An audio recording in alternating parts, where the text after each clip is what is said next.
आपको spiritual growth के लिए आपको आत्मिक विजडम होनी जरूरी है। जो प्रार्थना उपवास में आपको बुद्धि मिलती है, आपको उसे प्रार्थना में बढ़ के, फास्टिंग में बढ़ के उसे प्राप्त करना है, ताकि आप सब हिस्सों में ब्लेस्ड हो। हालेलुया। आप आगे एज ब्लेस्ड हो, दाएं ब्लेस्ड हो, बाएं ब्लेस्ड हो, पीछे देखें ब्लेस्ड है। आपका हर एक हिस्सा आशीषित हो। हालेलुया। आपको स्टैंड लेना अपनी स्पिरिचुअल लाइफ के लिए, आपको कुछ कदम उठाने अपनी स्पिरिचुअल लाइफ के लिए, आपको कोई स्टेप लेने, वचन सुन के चले नहीं जाना।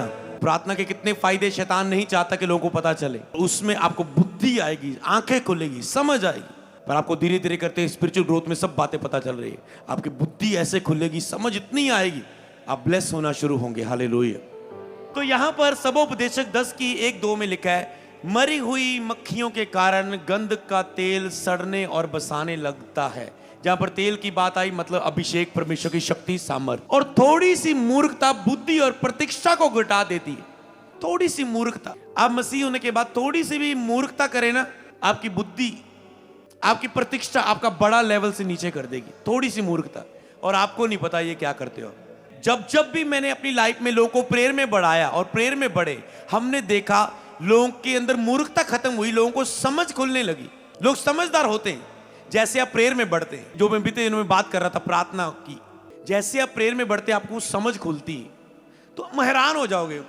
मैं आपको बताऊं, एग्जांपल मुझे 1-2 दूं। तुझे क्या खाना है, क्या पहनना है, तुम मेकअप की कौन सा गलत कर रहे हो, समझ पा रहे हो? मतलब हर छोटी बात पर तेरी बुद्धि खुलेगी। तो ये क्या कर रहा हो? मतलब प्रेयर ऐसी चीज है, प्रार्थना में बढ़ना। तुम क्या डाइट गलत खा रहे हो, तुम्हारा बैठने का स्टाइल क्या गलत है, तुम्हारा सोने का स्टाइल क्या गलत है, तुम्हारा बात करने में तुम कौन सी गलतियां करते हो, तुम लोगों के सामने कैसी गलतियां करते हो कि लोगों के सामने तेरा लेवल डाउन हो जाता है, लोग तुझे हल्के में लेते हो, तेरी पत्नी के साथ लड़ाई क्यों होती है, तेरा बच्चे के साथ लड़ाई क्यों नहीं होती है, तेरा ये काम बनता क्यों नहीं है। आपकी हर हिस्से में समझ आने लगेगी। आपको समझ पाए ना, प्रार्थना से बढ़ के देखना। प्रार्थना में आप गवाही के ये गवाही भी देना, मेरी समझ बढ़ने लगी, मुझे समझ आने लगा सब कुछ। आप स्टडी करो, आपको समझ आने लगेगी। आपने टेस्ट देना है, आपको समझ आने लगेगा। पढ़ाई करो, समझ, बिजनेस कर रहे हो, समझ आने लगेगा। कित्थों माल चक्का, कित्थे रखा, कितना बढ़ोतरी होएगी। हालेलुया। आपको समझ आने लगेगी कर्जा कैसे उतरेगा। आप अपनी दिमाग नहीं लेंगे, इतो लोन ले लेने इकट्ठा ही हुण, फिर मैं 13 लाख का लोन चक लेना, फिर सब दे पैसे निपटा दूंगा, फिर एक दी टेंशन रह जाऊगी। वो एक की टेंशन सबसे ज्यादा भारी पड़ गई आप पर। समझे? ऐसा हो जाता है, ऐसा हो जाता है। आप अपनी जुक्ति लगाते हो। जब ये मूर्खता, जब आप टेंशन में होते हैं, आप अपनी जुक्तियों में फंस जाते हो अपनी मूर्खता के कारण। फिर कहते कर्जा हो गया, फिर कहते बीमारी आ गई। कई बात मसीह लोग ऐसे भी गलती करते हैं। जैसे कि मैं आपको बताता हूं स्पिरिचुअल तरीके से भी। कई लोग क्या करते हैं, मान लो अगर कोई बीमार हो गया, वो कहते नहीं मैं तो परमेश्वर को मानता, मैनू डॉक्टर को दिखाने की लोड़ नहीं है। थोड़ा बहुत हजे कोई प्रॉब्लम आए, तू किसी व्यक्ति को थोड़ी बहुत प्रॉब्लम आए, नहीं मैनू नहीं दिखाने की लोड़ ना, मेरा प्रभु चंगा करने वाला परमेश्वर आ, न चक दे फटे, है ना। तो मतलब आप कह रहे हो, आप कहते प्रभु प्रभु करेगा, मतलब प्रभु करेगा, प्रभु करेगा। तुम्हारा शरीर पवित्र आत्मा का मंदिर है, इसका ख्याल रखना तुम्हारी जिम्मेवारी है। मतलब आज तुम फोन पे गेम खेलते जा रहे हो, फोन पे टाइम वेस्ट करते हो, कल आंखें खराब हो गई, चलो डॉक्टर के पास गए, डॉक्टर ने थोड़ा बता दिया और खराब हो जाएंगे, थोड़ा ख्याल रखना शुरू करो। नहीं गए तो नहीं मेरा प्रभु वाला मेरिया मैनू कितने लोड़, समझ गए? आप ऐसे करोगे? नो। आपकी डाइट, आप बीमार होने लगे, आपकी डाइट गलत चलने लगी।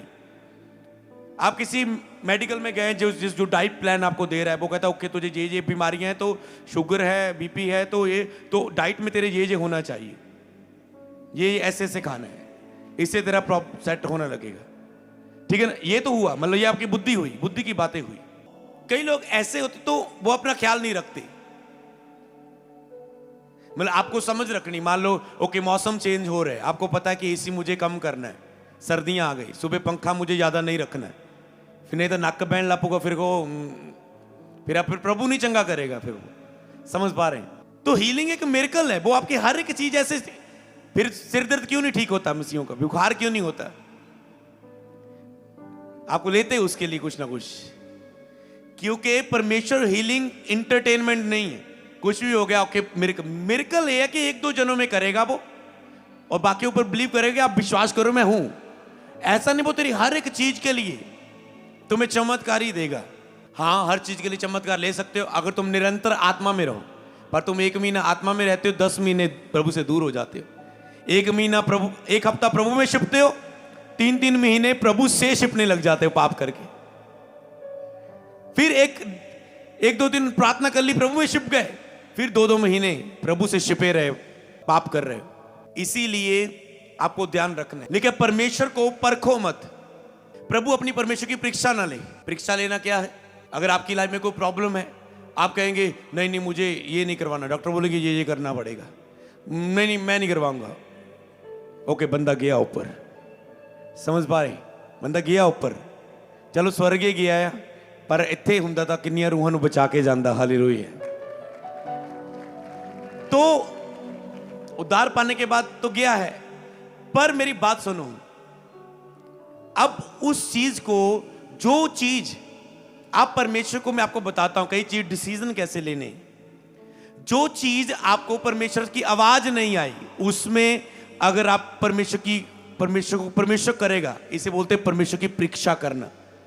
अगर आपको प्रभु की आवाज आए, ओके ठीक है, ऑपरेशन ना करवा, आपको आवाज आए, जब आपको वचन से कुछ आत्मिक रियल वाला प्रकाशन मिले। आवाज मतलब जैसे दानियल को आती थी, जैसे बाइबल में लोगों को वचन के द्वारा मिली, पौलुस को मार्गदर्शन मिले, और जैसे हम देखते हैं कि परमेश्वर की आवाज वो आदम से बातें करता था, जैसे हम परमेश्वर की बात अजोना को आई, चल जाके इस नगर पे प्रचार कर। अब जब आवाज आ जाए, फिर उसके उलट चलना, विश्वास ना करना। जैसे अब्राहम को कहा मैं तुझे पुत्र दूंगा, अगर बोल दिया तो देगा, कुछ प्लान करने की जरूरत नहीं है। नौकरानी से देख लेते हैं, ये देख लेते हैं, वो करके देख लेते हैं, मतलब देगा, बस बिलीव करना है। तो अगर आवाज आ जाए, फिर आप कह सकते ओके, मेरे अंदर से एक विश्वास का ईश्वरीय प्रकाशन आया है कि मुझे इस छोटी प्रॉब्लम से बात लेके चल दे, मुझे इस सिरदर्द, इस बुखार के लिए मेडिसिन नहीं लेनी, प्रभु मुझे ऐसे विश्वास से चंगा करेगा। और कोई भी बीमारी भी हो सकती, समझ पाए, मुझे ऐसे चंगा करेगा। ओके, अब आप खड़े, अब आपको होता है कि प्रभु ने आवाज दी है तो विश्वास से खड़े होना होता है। शरीर उलट करेगा, तंग कर रहा है, पर फिर भी आप विश्वास से खड़े, फिर भी आप विश्वास से खड़े, क्योंकि आपको पता है प्रभु ने विश्वास दिया है, ये मुझे आवाज दी है, वचन से बात की है, मुझे यकीन अंदर से आत्मा से आ रहा है कि प्रभु की ओर से। आप खड़े हो गए उस पर। तो पर आपको बहुत दर्द हो रहा है, आपको लग रहा है 1-2 मेडिसिन लेके ठीक कर ही लूं, आप फिर भी खड़े हैं। और क्या हुआ, तीसरे दिन आपने बिना मेडिसिन से उस बुखार से चंगाई पा ली, आपका फेथ बढ़ गया, वाह प्रभु मैंने चंगाई पा ली। पर अगर आपको आवाज नहीं आई, आप कहेंगे नहीं मेरा परमेश्वर चंगा करने वाला परमेश्वर है, आप तड़फी जा रहे हैं उसी भी बुखार में। 10 दिन आपका बच्चा है छोटा, उसको बुखार हो गया, नजला जुकाम हो गया, सांस बंद हो रही है, नाक जाम हो गया, तो आप क्या करेंगे? डॉक्टर के पास लेंगे, डॉक्टर कहेगा ऐसा करो, थोड़ी सी सांस दबाओ, ये सांस वाला पंप ले लो, इसको सांस लवाओ, ऐसे ऐसे इसको करो, खाने में ये ना देना वो ना देना। 3 दिनों में बच्चा ठीक हो गया। पर वही मसीह बंदे ने 15 दिन अपने बच्चे नु मां ने, मसीह मां ने रगड़ के रखिया उस बीमारी नु, सही जा यीशु चंगा करेगा, सही जा यीशु चंगा करेगा। समझ पा रहे? मूर्खता। परखना नहीं, आपको फेथ आए तो उसे यूज करो। इसे बोलते प्रभु अपने परमेश्वर की परीक्षा ना कर, परखो मत परमेश्वर को।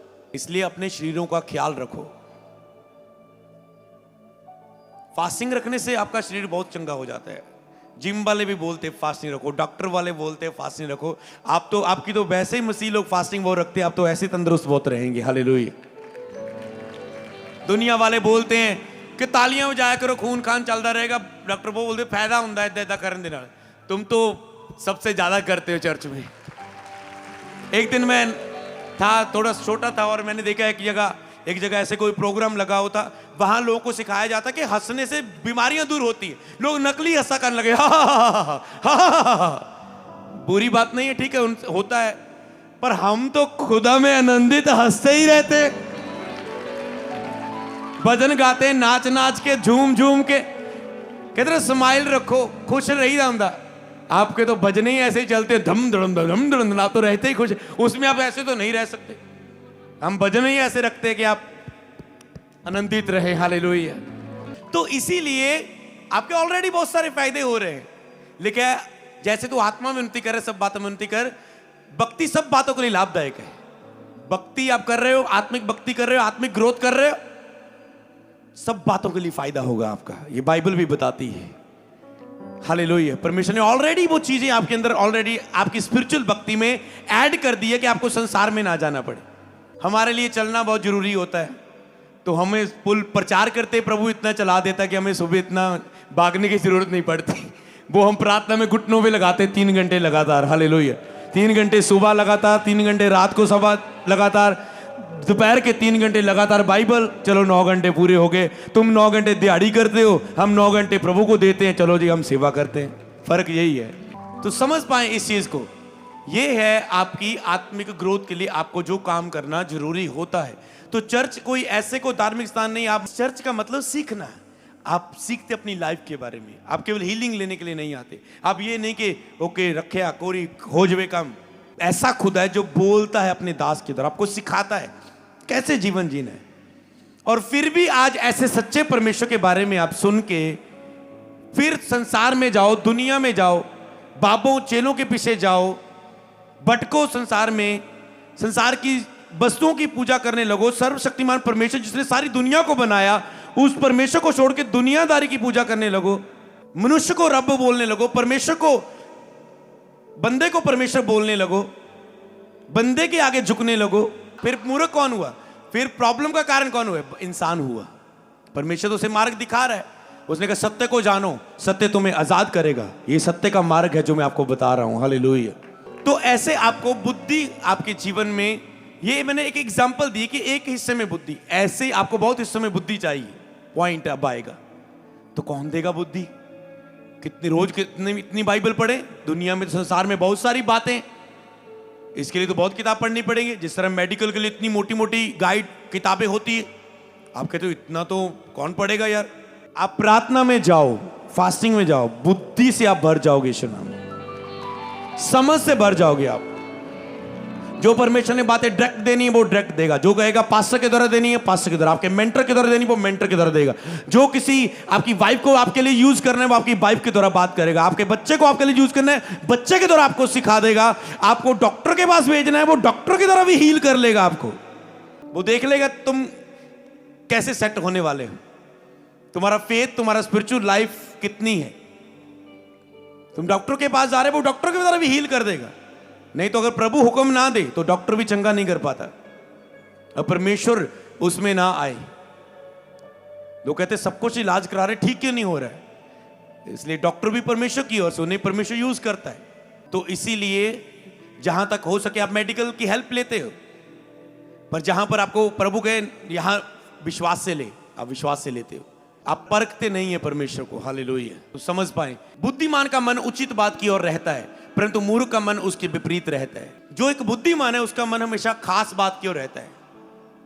उचित बात कौन है, सबसे जरूरी मेरे लिए क्या है, वो देखता है। जैसे आप प्रार्थना वचन उपवास में रहते हैं, आपकी स्पिरिट ओपन होती है कि मेरे लिए उत्तम क्या है, सेवकाई में मेरे लिए उत्तम क्या है।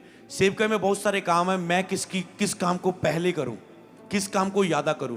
मेरे ऊपर बहुत सारी, आप कह सकते हैं, जिम्मेवारियां हैं। बच्चे को देखना, पति को देखना, बिजनेस को देखना, जॉब को देखना, परिवार को देखना, पेके घर को देखना, सौर्य घर को देखना, ये देखना, वो देखना। क्या करूं मैं? कहां एक को खुश करूं, दूसरा। एक परमेश्वर ही है जो एक टाइम पर सबको खुश कर सकता है। पता नहीं कैसे कर लेता है वो। नहीं तो मान लो एक बंदा कह रहा है दुनिया में बारिश नहीं होनी चाहिए प्रभु, उधर एक कह रहा है बारिश होनी चाहिए प्रभु, मेरा खेत। समझ पा रहे? तो पता नहीं वो कैसे मेंटेन करता है दुनिया को। समझ पा रहे हैं? एक टाइम पर आप किसी दोनों को कुछ, 2-3 बंदों को कुछ नहीं कर सकते। इसलिए आपकी लाइफ में कुछ ना कुछ प्रॉब्लम्स आएंगी, पर आपको हैंडल करना सीखना है। आप कहते हैं मसीह या तो कुछ भी नहीं है, आएंगी चीजें, पर आपको उसका सामना करके भगाना है, सेट करना है उन मसलों को, हर बात को। एक को कुछ करेंगे दूसरा नाराज हो जाएगा। तो आपको बुद्धिमान का मन उचित बात की ओर रहता है। तो जैसे आप प्रार्थना फास्टिंग में जाएंगे, जो मैंने आपको इनवाइट किया है, आपका उचित बातें आपको पता लगेंगी, खास काम क्या करना है। प्रेरितों के पुस्तकों के बाद की बातों में लिखा, पौलुस कहता है सब बातें मेरे लाभ की हैं, पर सब बातें मेरे लिए उचित नहीं है। बहुत सब ये सब बातें लाभ की है, पर मेरे लिए उचित क्या है? कहता मुझे वो पकड़ना है। आपके लिए उचित क्या है? मसीह में बहुत सारी आत्मिक क्रियाएं हैं, आपके लिए आत्मिक क्रिया कौन सी है जो आपको आपके स्पिरिचुअल लेवल के हिसाब से अब आपको करनी, समझ पाए। इसलिए जब सारी कलीसिया को एक स्पिरिट में लेके जाया जाता है तो सबकी अच्छी ग्रोथ होती है। पर मूर्ख का मन उसके विपरीत रहता है। मूर्ख अपना कर्जा उतारने के लिए इधर इधर काम कर रहा है, पर बुद्धिमान एक सही जगह में काम कर रहा है और कर्जा उतर रहा है। समझ पा रहे हो? मूर्ख का मन उल्ट रहता है। मूर्ख क्या करता है? जितना पत्नी को खुश करने की कोशिश कर रहा है उतना पत्नी ज्यादा लड़ती जा रही है। समझ पा रहे हो? विपरीत रहता है। जितना मूर्ख बेस्ट करने की कोशिश कर रहा है उतना ही वो नालायक गिना जा रहा है। मैं तो अपना पूरा बेस्ट दे रहा हूं, फिर भी मेरे साथ ऐसा क्यों हो रहा है? तुम बेस्ट नहीं दे रहे हो, वो तुम्हारी निगाह में बेस्ट है। तुम्हारा अगुआ क्या चाहता है, परमेश्वर तुमसे क्या चाहता है, तुम्हारी वाइफ को क्या अच्छा लगता है, तुम्हारे बच्चों को क्या अच्छा लगता है, तुम्हारी टीचर को क्या पसंद है। तुम इंटरव्यू देने गए, उसको कैसी बातें ना पसंद है तुम वही बोलोगे। अजी हाँ जी, कहाँ जा रहे हो तुम, किस पर्पस के लिए जा रहे हो, कितने दिनों के लिए जा रहे हो? हाँ जी हाँ जी हाँ जी हाँ जी। मूर्ख करेगा और लग जाएगा। पास्टर जी मेरा वीजा क्यों नहीं लगा? क्योंकि तूने मूर्खता की बात की है, तूने मूर्खता का काम किया वहां पर।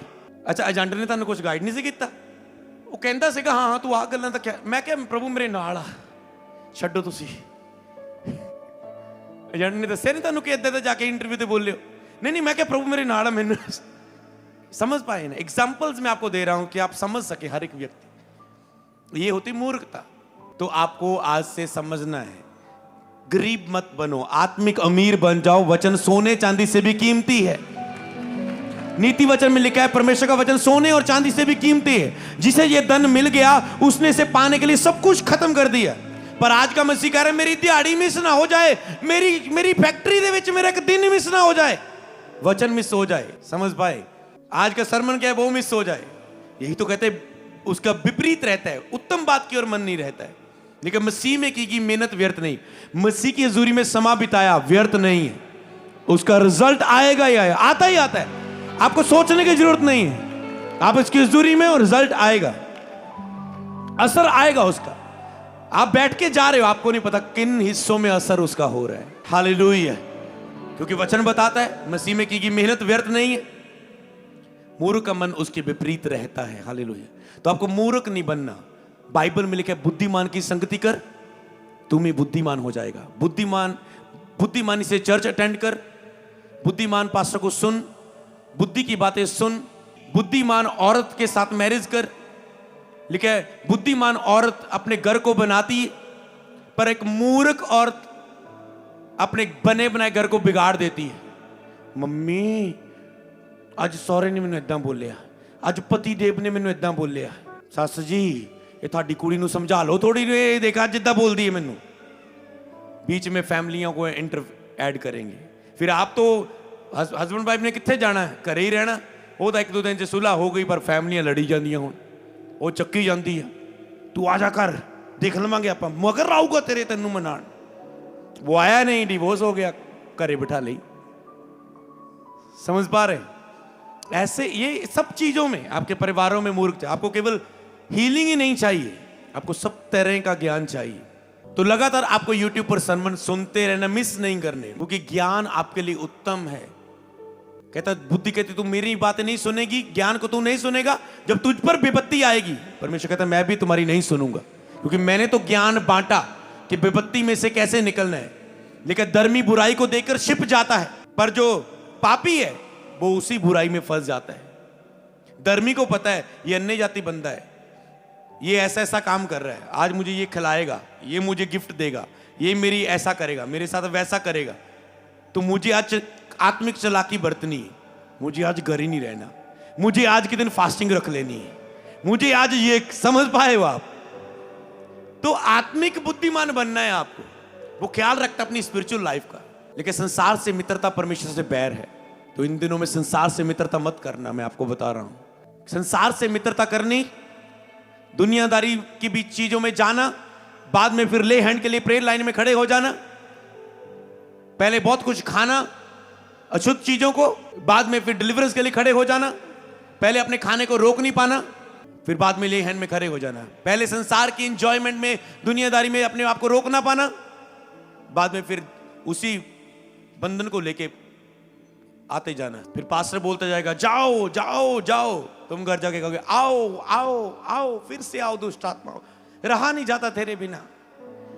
ऐसा काम नहीं करना। जैसे ये सीख सीख के अगर ये बुद्धिमान बन जाए, दुष्ट आत्मा केवल मूर्खों को पकड़ती, याद रखो। ज्यादातर आप देखेंगे दुष्ट आत्मा ने जो मूर्ख है, डिप्रेशन में, जिनको समझ नहीं, उन्हें पकड़ेगी। समझ पाए? इसलिए वचन की समझ होनी आपको बहुत जरूरी है। उन्हें पकड़ेगी। जब तक मुझे वचन की समझ नहीं थी, मैं पाप में गिरता रहा। जब वचन की समझ आ गई, मैं पाप में गिरना बंद हो गया मसीह में आके। समझ पाए? वचन की समझ आपको ब्लेस करती है। हालेलुया। तेरे वस्त्र सदा उजले रहें, तेरे सिर पर तेल की गटी ना हो। आप पर सिर पर तेल की गटी नहीं रहनी चाहिए। आपको लगातार प्रार्थना सभाएं अटेंड करनी है। आप पर अभिषेक लेना है अधिक से अधिक। जितना उसकी हजूरी के नीचे आएंगे उतना मसा बढ़ेगा, तेल बढ़ेगा, तेरे सिर पर तेल की गटी ना होगी। तो आपको मांगना होता है, मुझे मसा दे, मुझे अभिषेक कर, हे प्रभु मुझे सामर से भर के चला। आपको कहना होता है, को कहे के अनुसार आपके साथ करता है। मत्ती 15:7-9, हे कपटियों, यशायाह ने तुम्हारे विषय में ये भविष्यवाणी ठीक ही कही ही। ये लोग होठों से मेरा आदर करते हैं, पर इनका मन मुझसे दूर रहता है। आज के लोग होठों से तो प्रभु प्रभु कर रहे हैं, होठों से Jesus I love you, Jesus मैं तेरे बिना कुछ भी नहीं हूं, पर सारा दिन उसके बिना चलेंगे। रात को प्रार्थना में जाके जीसस पवित्र आत्मा मैं तेरे बिना कुछ भी नहीं हूं, सारा दिन उसके बिना जिएंगे। सारा दिन पेट भर के खाएंगे, सारा दिन यूट्यूब पर फेसबुक पर कौन कौन क्या डाल रहा है, इंस्टा पर कौन रील डाल रहा है, सारा दिन व्हाट्सएप पर देख देख के पवित्र आत्मा तेरे बिना मैं कुछ भी नहीं हूं आ। वो 1-2-15 मिनट की प्रेयर में वो नहीं आने वाला। इसलिए मैंने आपको 3 घंटे की प्रार्थना सिखाई थी। उस समय की अगर प्रार्थनाओं की बात करें, यीशु मसीह तड़के उठ के प्रार्थना कर रहे हैं, लेकिन भोर को तड़के उठ के, जब तक चेले आते हैं, मतलब 3 से 6 बजे तक। एक दिन मैंने वो टाइमिंग अचानक से वचन की स्टडी में मेरे सामने आया। मैंने कहा, मैंने एक प्रचार में बोला यीशु मसीह 3 बजे प्रार्थना में बैठे, 6 बजे उठ गए 3 घंटे। और मैंने ऐसा ही उसे प्रकाशन में देखा कि जब बाइबल समय को गिनती है, वो कैसे गिनती, उसमें सेम ऐसे आया। हालेलुया। और अगली बात मैंने और पढ़ा जब मैंने, तो मैंने देखा कि बाइबल में जो सदूकी फरीसी थे ना, वो बाइबल में क्या ना, प्रभु ने कहा लंबी लंबी प्रार्थनाएं ना करो। स्टडी बताती है कि वो 3-3 घंटे प्रार्थना करते थे सदूकी फरीसी। आप कहते हैं हम सदूकी फरीसी हो गए 3 घंटे? नहीं नहीं नहीं, उनका मन प्रभु से दूर था। वो दिखाने के लिए प्रार्थना करते थे। वो अपने आप को रब्बी कहलाना चाहते थे। पिता, पिता मतलब रब्बी कि मतलब हम बड़े दर्जे के लोग हैं, कहलाना चाहते थे कि मतलब हमें कुछ स्पेशल सा नाम से पुकारो। जैसे आप पास्टर को कुछ भी बोलते, पास्टर बोलते, ब्रदर बोलते, स्पिरिचुअल फादर बोलते, कुछ ही बोलते, वो आप वो पता है कि वो आदर नहीं ले रहा। अगर वो खुद कहे नहीं नहीं मुझे ये बोल, मुझे ये नाम से बोल, मतलब इसका मतलब वो आदर चाहते हैं। वो चाहते हैं, कोई चाहता नहीं को अपने प्रेम से बोलता है कि अपने, जैसे आत्मा में, शरीर में मेरा शरीर पिता सिखाता है, आत्मिक बातों को आप मुझे सिखाते हैं। पिता एक ऊंचा लेवल नहीं हुआ, पिता एक कि मैं, आप मेरे साथ पिता की तरह हैं। जैसे पिता बच्चों को सिखाता, मैं इस रीति चलना। पिता एक बड़ा नाम, बड़ा लेवल तो और कोई बड़ा नाम कहाँ है। पिता तो एक बहुत इजी एक फ्रेंडशिप नेम है, पिता आदर नहीं है। स्पिरिचुअल रिलेशनशिप में तो सदूकी जो फरीसी थे, वो शास्त्री और फरीसी लोग 3-3 घंटे प्रार्थना करते थे। मन उनका प्रभु से दूर था, दिखाने के लिए करते थे कि हम आज स्पिरिचुअल है। मन उनके प्रभु से दूर। जो चीजें थी, जो दागे प्रार्थना के समय लोग यूज करते थे, वो ऐसे शो करके रखते थे कि हम ऐसे हैं, ऐसे शो करके रखते थे। प्रभु ने कहा था कि उनके पीछे मत लगना, पर उनका मन तुझसे दूर रहता है। ये लोग होठों से, तो प्रभु ने उनकी लाइफ के बारे में बोला, होठों से तो मेरा आदर करते हैं, इनके मन मुझसे दूर रहता है। ऐसे अपना मन आज प्रभु के करीब लेके आओ। क्यों प्रभु से दूर जा रहे हो? प्रभु में छिप जाओ, प्रभु के करीब आओ, अपना मन प्रभु के करीब लेके आओ, प्रार्थना करना शुरू करो। और ये व्यर्थ मेरी उपासना करते हैं, क्योंकि मनुष्यों की विधियों को धर्म प्रदेश करके सिखाते हैं। मनुष्यों की बातों को एक्सप्लेन कर करके अपने तरीकों से ये सिखाते, पर परमेश्वर की ओर नहीं जोड़ते। हालेलुया। जो मुंह में जाता है वो मनुष्य को अशुद्ध नहीं करता, परंतु जो मुंह से निकलता है वही मनुष्य को अशुद्ध करता है। क्या निकलता है मुंह से? फिर जो आपके अंदर होता है, जब आपका मन प्रभु से दूर होता है, प्रार्थना में नहीं जुड़ते प्रभु के साथ, फिर आपके अंदर पूरा शैतान और शरीर होता है। फिर वही मुंह पर आता है जो आपकी सारी लाइफ को, फिर वही बाहर आता है जो आपकी सारी लाइफ को गड़बड़ी में ले जाता है। बॉस के सामने गुस्सा कर लिया, मालिक के सामने मोरे बोल दिया, जॉब से निकालेगा ही वो। मतलब आप पर सेल्फ कंट्रोल नहीं रहता है। पर जो मुंह से निकलता है वह मन से निकलता है और वही मनुष्य को अशुद्ध करता है। क्या कुछ होता है उसमें? क्योंकि बुरे विचार, हत्या, प्रिस्तिगमन, व्यभिचार, चोरी, झूठी गवाही, निंदा मन ही से निकलती है। ये ही है जो मनुष्य को शुद्ध करती हैं। पर बिना हाथ धोए भोजन करना मनुष्य को शुद्ध नहीं करता आत्मिक रूप में। ये बातें शुद्ध करती हैं, इसलिए अपने आप को शुद्ध ना होने देना। दानियल ने कहा मैं राजा का शुद्ध भोजन नहीं खाऊंगा, तो परमेश्वर ने लिखा है उसके जो प्रधान उसके ऊपर ठहराया था उसके मन में उसके प्रति दया भर दी, करुणा भर दी कि उसको नॉर्मल भोजन दिया जाए, वो शुद्ध भोजन, मूर्ति का भोजन उसे ना दिया जाए। जब वो स्टैंड कर गया तो उसको भी परमेश्वर ने फेवर दे दिया। आज कोई लोग स्टैंड नहीं लेना चाहते। शद्रक, मेशक, अबेदनगो ने कहा राजा हम तेरी बनाई हुई मूर्ति के आगे नहीं झुकेंगे, पर हमारा परमेश्वर इस आग की भट्ठी में भी हमें बचाने की सामर्थ्य रखता है, पर अगर ना भी बचाए तो भी वो हमारा परमेश्वर है। हालेलुया।